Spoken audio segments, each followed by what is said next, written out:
A few years ago, there was some talk about changing the translation of the Lord's Prayer after Pope Francis was asked what he thought about a new translation of the Lord's Prayer in the French liturgy. The media blew up with reports that the Pope was advocating a change to the words, "and lead us not into temptation."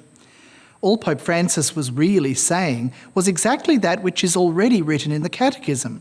It states, "It is difficult to translate the Greek verb used by a single English word, in this case, lead.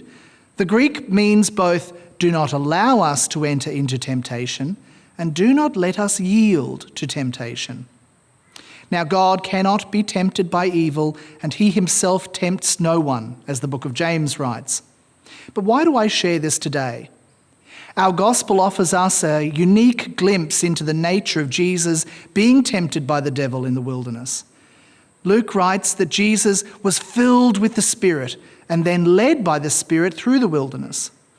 It is such an important point. The Holy Spirit is both the divine life force that motivates Jesus to make this journey, but the Spirit is also the sustainer and the guide in these times. Now, some people can be scandalized by the thought that Jesus was actually tempted. However, temptation is not sin.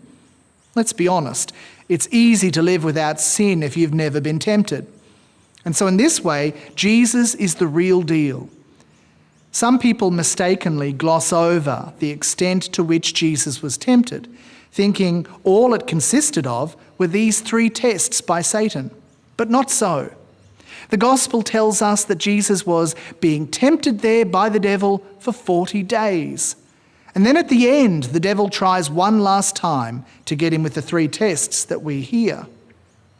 Jesus knows the depths of temptation and its lure, while exhibiting the utter power to conquer it. He is definitely someone we should go to for strength, guidance, and help in our times of temptation. So this Lent, let us take heart that even though temptation comes knocking on our door more often than we care to admit, Jesus has been through this and he knows how to endure it and conquer it.